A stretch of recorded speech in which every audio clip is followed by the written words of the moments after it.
Dedicated to Eastern and Southern Kentucky, this is WYNT Mountain News at 11. Good evening, I'm Emily Bennett. Tonight we take you to Laurel County. That's where 21-year-old Dennis Bell is behind bars after deputies say he dropped his 4-month-old baby head first onto a tile floor and he did not call 911. The infant is in UK Medical Center with a brain bleed. I talked to officials who say they are still trying to figure out the events before the arrest. A sight no grandparent wants to see.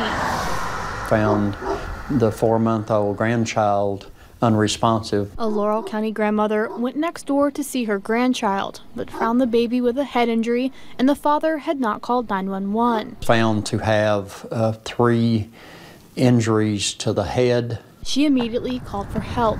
The child did have a brain bleed and was transferred from the local hospital to UK Med Center in Lexington. The father, Dennis Bell, claims he accidentally dropped the child. Did we have 3 accidental hits to the head or what? We don't know the true circumstances at this time. The injuries all believed to be in the last week. He said he was bathing the child and it accidentally fell. It slipped out of his hands and hit its head on the tile floor.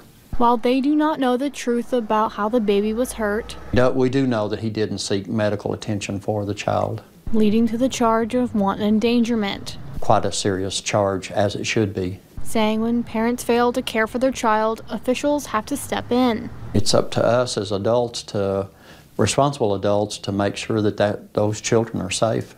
Being an advocate for children who cannot care for themselves. The mother of the infant is at UK Medical Center with her daughter. Now, I did speak to the grandmother off camera. She said to just pray for the baby girl.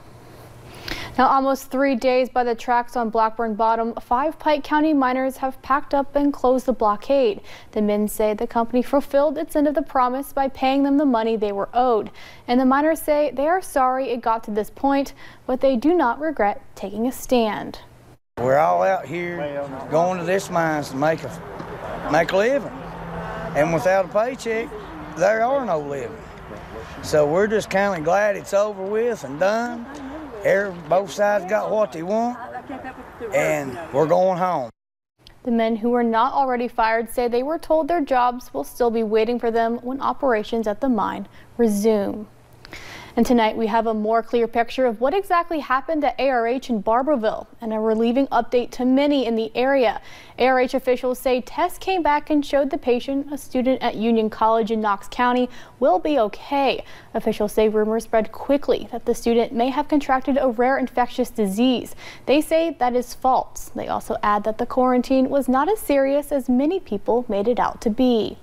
Anytime either a provider of care or we wouldn't allow a lot of visitors in. Same thing we do with influenza or with the flu. Anytime they came into the room to take care of the patient, they would just have to put on some special gowns and make sure their gloves were changed and removed.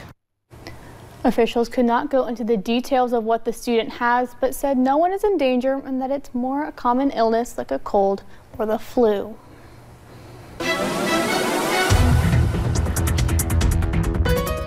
It's been a very warm and kind of gloomy day here in the mountains, but I promise cooler air and more sunshine is on the way for tomorrow. But as we take you over into Whitesburg, it is 60 degrees still outside. It's 11 o'clock in January and it's 60 degrees outside. So feeling pretty good. Enjoy it while you can. Most of us into about those mid to upper 50s, and you're seeing those lower 60s, Prestonsburg, Pikeville, and even down into Harlan, though. It's getting a little bit cooler back into Lexington and Louisville as cooler air is on the way. So we've seen those showers on and off. Saw a line of showers move through a little bit ago, but it's now moving out of the area.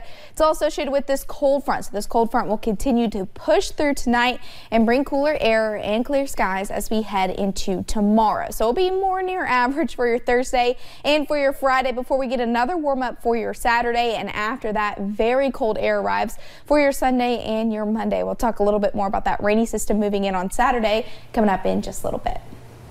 Thanks, Paige. A National Guard base near Knoxville was locked down for hours today after a report of a suspicious person with a rifle.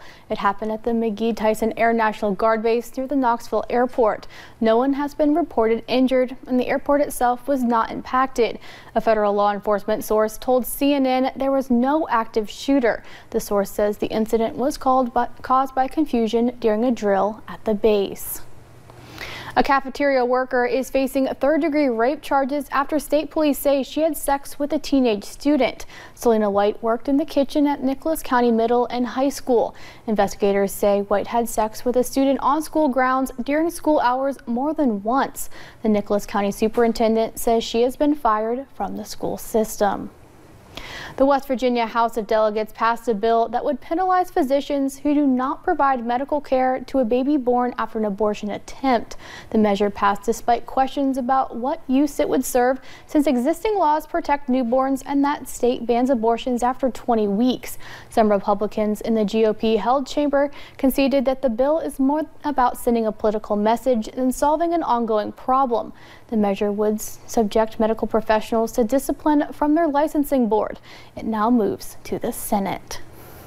Doctors tell family it will be a long road to recovery for one Rowan County teen after an accident left him with multiple broken bones and now multiple surgeries.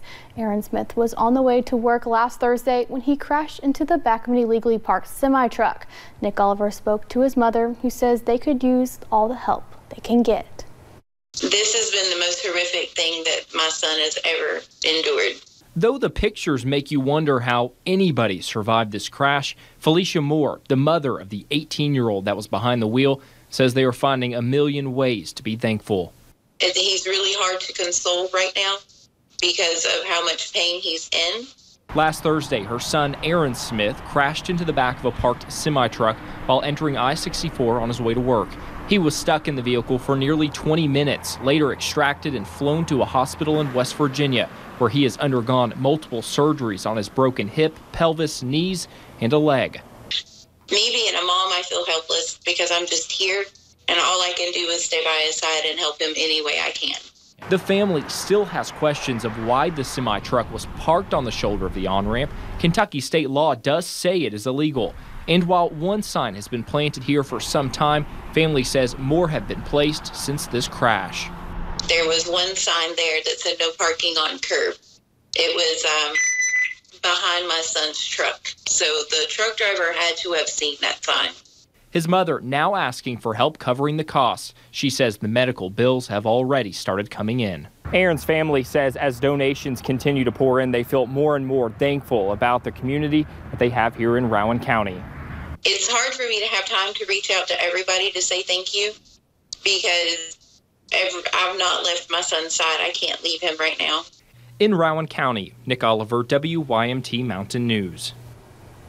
Now, early this morning, the recovery center in Paintsville was engulfed in flames. The West Van Leer Fire Department responded to the 911 call, putting out the fire and smoke for more than 8 hours.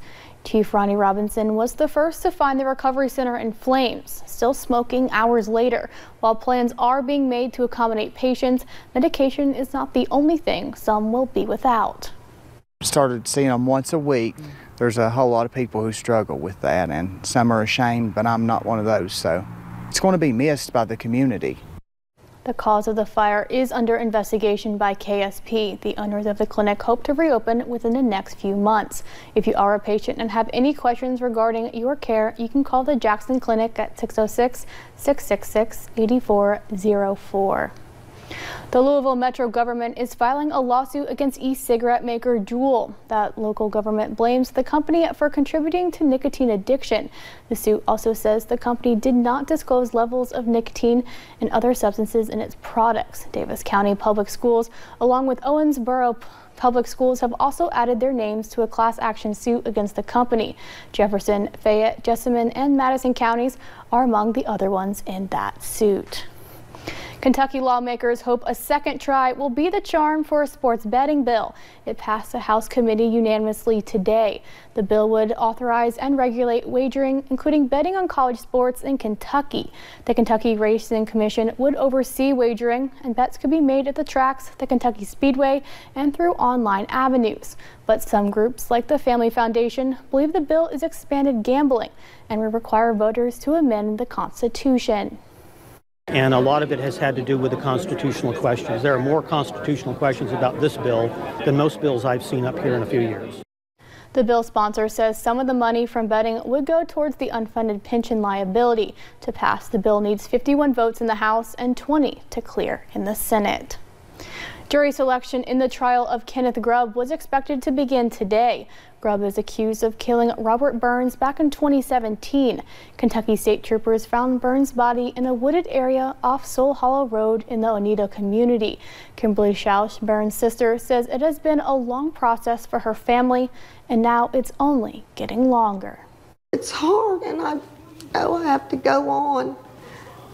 You know, I just have to pray and ask God to help me so we can just get through this day to day, and maybe it'll get easier.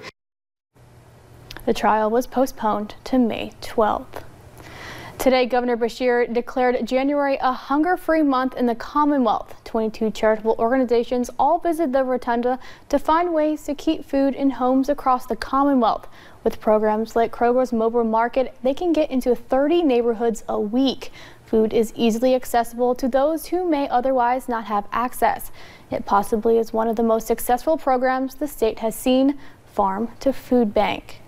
First of all, it puts Kentucky proud fresh food into the hands of our school children and those less fortunate.